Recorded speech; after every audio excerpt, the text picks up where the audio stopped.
Saudações alvinegras, pessoal. Esse é mais um vídeo dos meninos de Fora da Vila. Eu sou Danilo Rattori. Espero que vocês todos tenham passado um excelente Natal. Felizmente aqui tive a minha família próxima, comi bastante, foi muito bom. Mas vamos falar um pouco de futebol, vamos falar um pouco de Sul-Americana, já que o Santos não tem tantas pautas. Temos aí alguns rumores, algumas especulações, mas nada muito concreto, além dos 4 já confirmados, né, os 4 já contratados. O lateral João Lucas, o zagueiro Messias, o ponta Mendonça e o volante Dodge, ou Dodge. Mas achei interessante falar um pouco sobre alguns outros temas que se relacionam, de certo modo, com o Santos Futebol Clube. Vou falar então sobre algumas mudanças da Sul-Americana, no regulamento da Sul-Americana, e algumas diferenças que essa edição vai ter para a edição passada. Lembrando que o próprio Santos jogou a Sul-Americana inteira na edição passada e jogou a Sul-Americana no ano anterior também, por ter sido o terceiro colocado do seu próprio grupo da Libertadores. Então o Santos vem tendo uma queda, né? E em 2020 chegou na final, 2021 foi eliminado da primeira fase, na fase de grupos da Libertadores, ficou em terceiro, chegou na Sul-Americana, passou uma fase e depois foi eliminado. E nessa última, o Santos conseguiu ficar em primeiro do seu grupo na Sul-Americana e foi eliminado nas oitavas. Então eu vou falar sobre algumas diferenças que vai ter de regulamento e alguns clubes que o Santos vai acabar tendo a possibilidade de encontrar nessa trajetória da Sul-Americana. Então vamos falar aqui da nossa competição continental desse ano, de 2023, torcendo, claro, para que o Santos tenha uma melhor sorte do que nos últimos anos.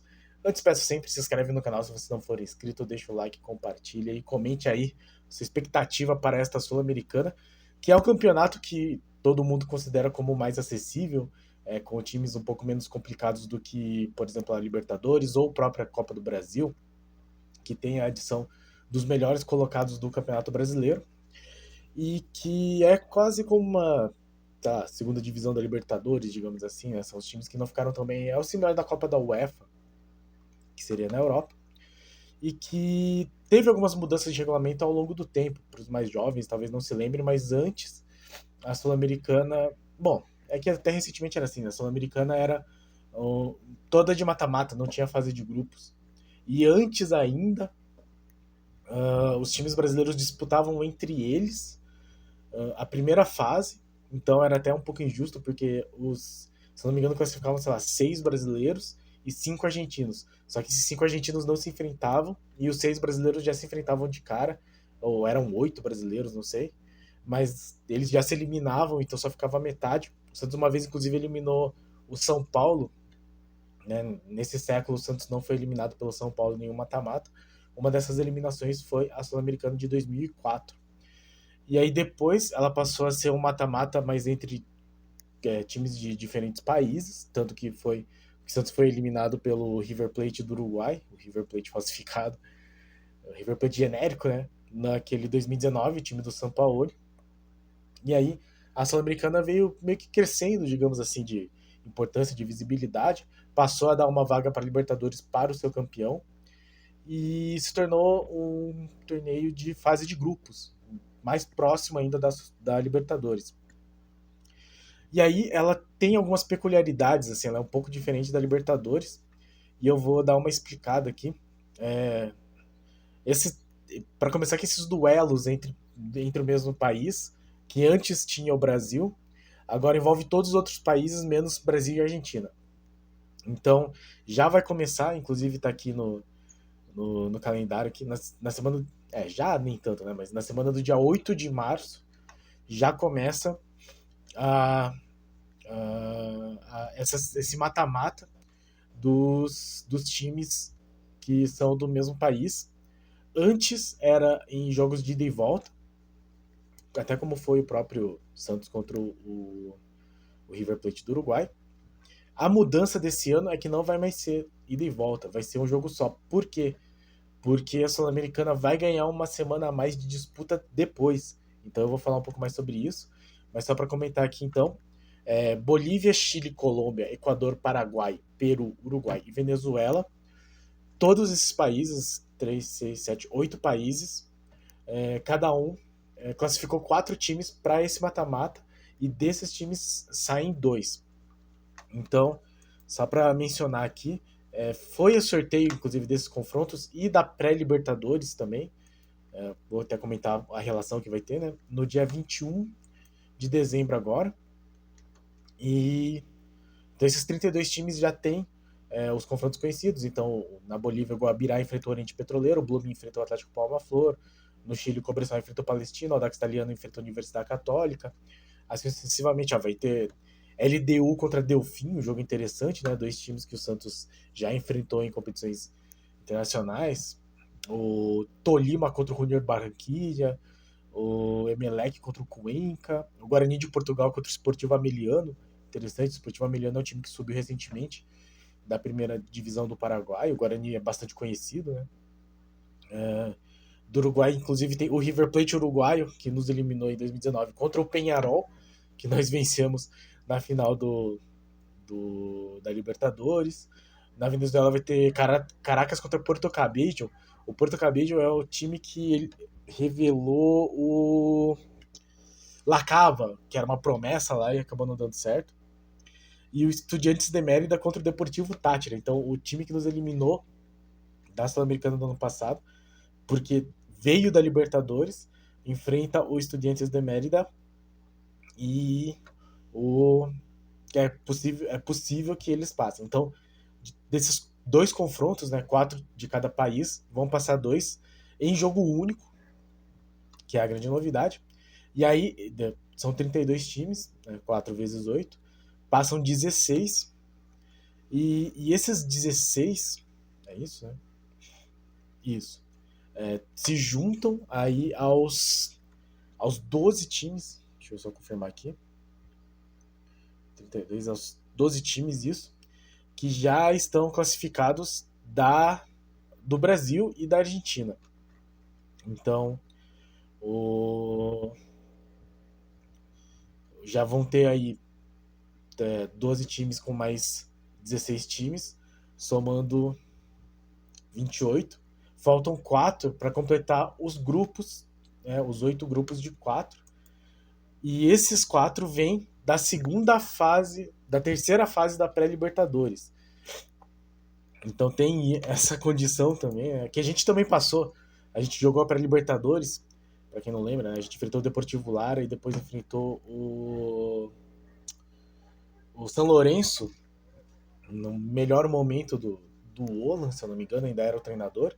Nós passamos do Deportivo Lara, golaço de falta do Soteldo, e aí, se nós fôssemos eliminados pelo São Lourenço, nós iríamos para a Sul-Americana, direto para essa fase de grupos. E dentre essas possibilidades, né, na primeira fase da Conmebol Libertadores, que já teve o sorteio também, vai ter o Acanho contra o Nacional do Paraguai, eu acho que não é o Nacional do Uruguai, o Nacional de Potosí contra o Nacional e o Boston River do Uruguai contra o Zamora. Desses três confrontos saem 3 classificados que vão para a fase 2. Então, por exemplo, o Atlético Mineiro enfrenta o Carabobo e o Fortaleza enfrenta o Deportivo Maldonado. Se eles forem eliminados nessa fase 2, eles estão fora de qualquer competição internacional, mas se eles passarem pela fase 3, se eles passarem na fase 2, eles vão para a fase 3, e aí ou eles vão para a fase de grupos, ou eles são eliminados e se juntam a esses times aí que eu comentei e ao Santos e aos outros times brasileiros. E aí qual que é a outra grande diferença desse ano da Sul-Americana? Então já tem mais ou menos os calendários definidos. Na semana do dia 8 de março vai ter essa disputa dos 16 times que ficam, né? As 16 partidas com os 16 times que ficam na fase de grupos, desse mata só, né? Não é um mata-mata. E aí, na outra semana, vão se enfrentar aí, vão ter as outras fases, né? Então a fase 2 e a fase 3, para definir quais são os times classificados para a Sul-Americana, ou eliminados da Libertadores e vem para a Sul-Americana, E na semana do dia 22 de março, vai ter o sorteio então dos grupos. E aí já sabendo quais são os times que vêm da pré-Libertadores, né, eliminados da pré-Libertadores. Começa a fase de grupos, que vai ser disputada a partir do dia 5 de abril. Então, vai ter jogos dia 5, aí pula uma semana dia 19, pula outra semana na semana do dia 3 de maio, pula 2 semanas na semana do dia 24 de maio, então vai ser provavelmente os jogos da Copa do Brasil nesses entremeios. Pula mais uma semana na semana do dia 7, aí pula mais 3 semanas, 2 semanas, semana do dia 28. 6 partidas, né? Os 3 jogos da fase de grupos. E aí a diferença, acho que a maior diferença pro ano passado, se vocês lembram bem, o ano passado o Santos, que estava no grupo do Banfield, do União La Calera e do... qual que era o outro time? Era a Universidade Católica do Equador. O Santos acabou se classificando lá porque a Universidade Católica marcou um gol contra o La Calera. Enfim, foi bem complicado.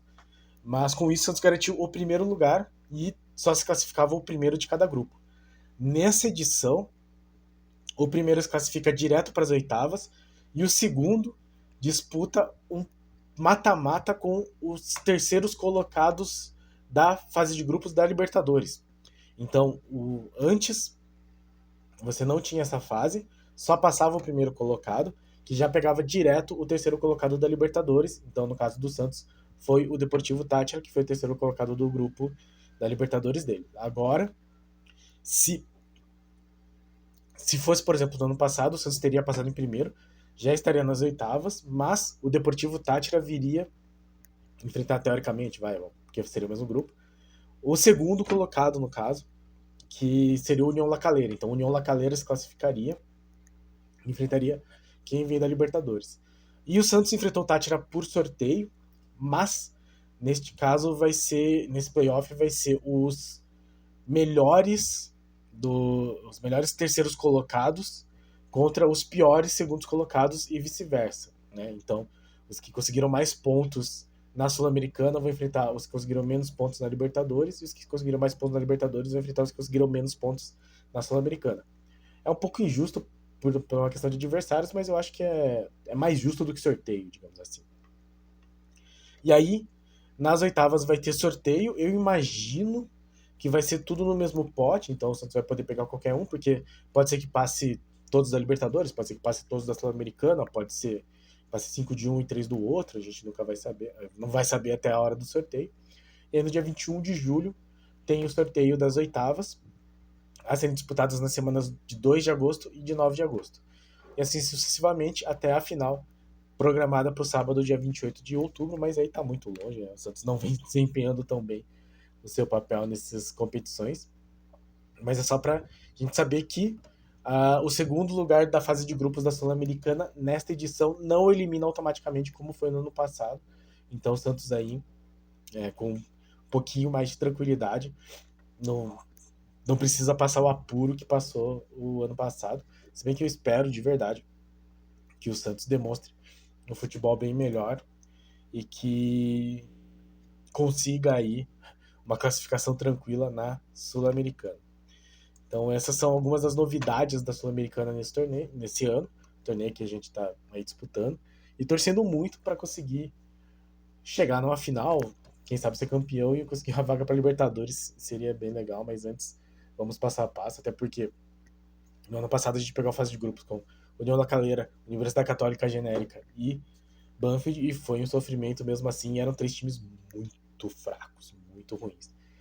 Então, já teve o vídeo de Natal aí, renovamos nossa esperança para que o Odair Helman e o Falcão façam um bom trabalho com esse time e que nós consigamos fazer uma campanha mais tranquila e melhor sucedida aí nessa Sul-Americana 2023.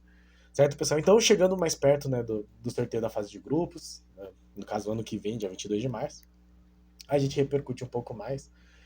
Fala aí da definição, né, dos possíveis adversários, dá uma analisada e comenta depois o sorteio e os nossos adversários diretos na fase de grupos.